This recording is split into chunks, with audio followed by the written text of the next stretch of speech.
Hello, my name is Emily. I turned 50 yesterday and I want to share how my birthday went. Though to be honest, I'm still processing it myself. It was supposed to be a special day.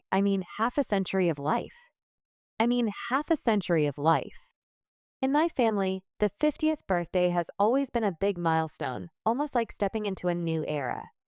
But things turned out, let's say, not exactly as I'd hoped. Now I sit here thinking, maybe it's my own fault for expecting some magic.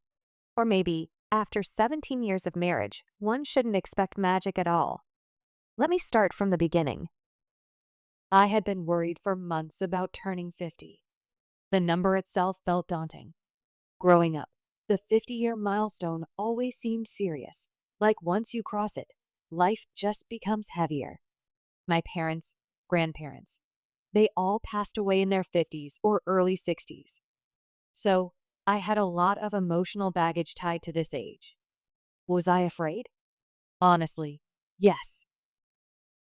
A couple of months ago, my husband brought it up. We have to do something special for your 50th. Maybe a trip or a party or something unusual.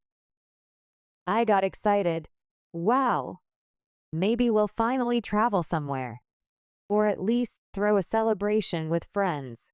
But then life got in the way. Work, chores, everyday problems. Before I knew it, just a month was left until my birthday, then a few weeks. He'd mention once in a while that he had a surprise planned. The way he said it, I started to imagine perhaps he secretly bought tickets for a cruise? Or is planning a romantic weekend getaway like old times? When he turned 50, I had put my heart and soul into making it memorable. I saved money. We flew to Hawaii for a week. It was expensive, sure, but he seemed so happy. I thought he would at least try to reciprocate in some smaller way. But a week before my big day, I noticed no actual plans had been made. He kept telling me, "Don't worry, I've got something up my sleeve." But I didn't see any signs of dinner reservations or any party arrangements with family or friends. I tried to calm myself. Emily, maybe that's the point. He's trying to keep it all hush-hush. Relax. Finally, my birthday arrives, my 50th, at long last. I wake up in the morning, feeling a jumble of emotions. There's a bit of excitement, but also this deep unease. I'm half a century old now. My husband is already up, moving around the house. I think, great, maybe he's preparing a surprise breakfast in bed. 10 minutes later, he comes into the bedroom, smiling. "Morning, birthday girl. I have a surprise waiting for you downstairs." He sounds genuinely pleased, so my heart starts racing a little. I'm anticipating flowers, a gift box with a bow, maybe airline tickets, something like that. We go down to the living room together. And what do I see? A big vacuum cleaner box. Not even wrapped. Just there. He grins, proud of himself. "Well, what do you think? I got you a vacuum. I know you mentioned a while back that you wish you could turn off the brush roller when vacuuming hard floors. So I got one that does that." I stand there, staring at it, speechless. It's like someone poured cold water over me. A vacuum? For my 50th birthday? My mind is racing. I can't even form words.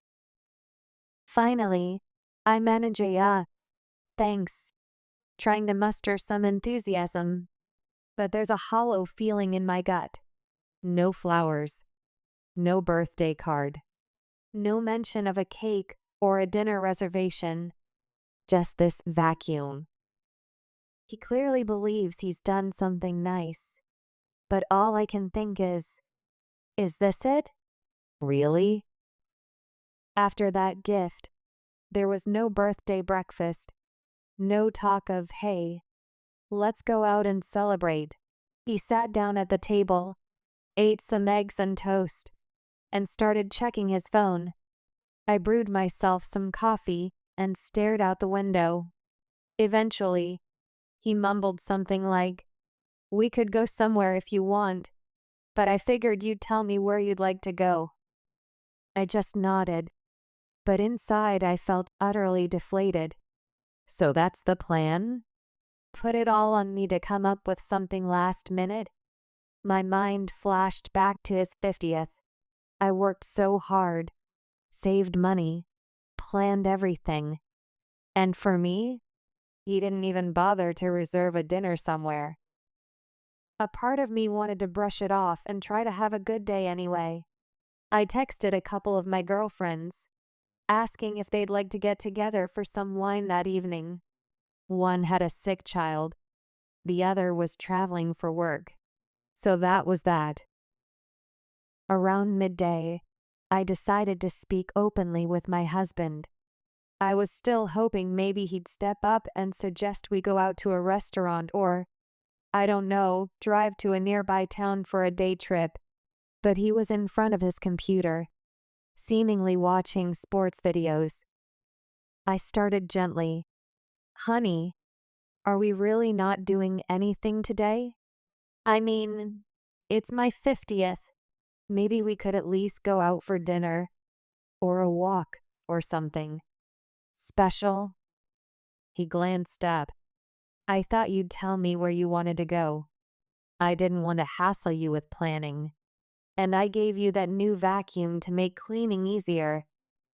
Make cleaning easier. I repeated in my head, my frustration building. He thinks on my big milestone birthday, the best thing is to focus on housework? But I kept calm, took a breath, and continued. Look, when you said you had a surprise, I was expecting something memorable.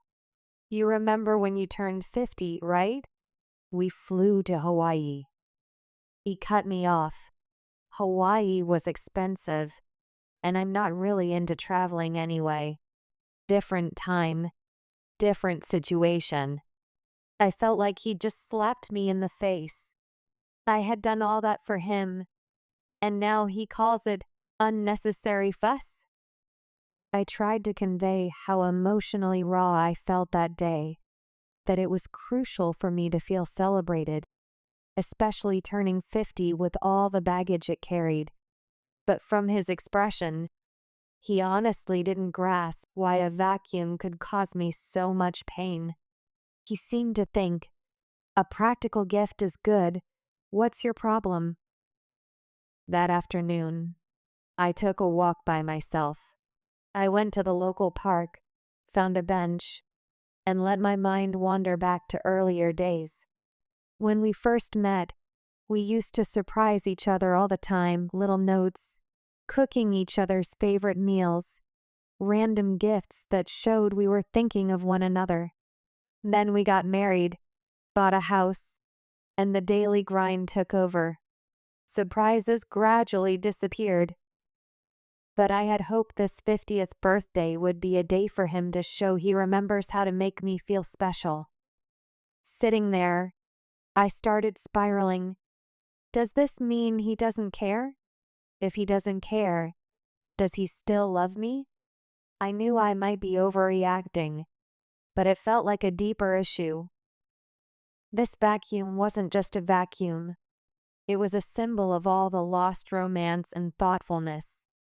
Then came another wave of fear. My family history of losing loved ones in their 50s. I thought, what if I only have a short time left? Is this the kind of life and marriage I want? That might sound extreme, but on your 50th birthday, such fears can weigh heavily. When I got back home in the evening, he was still at his computer.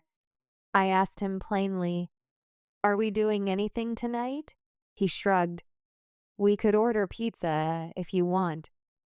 I wanted to scream or run away.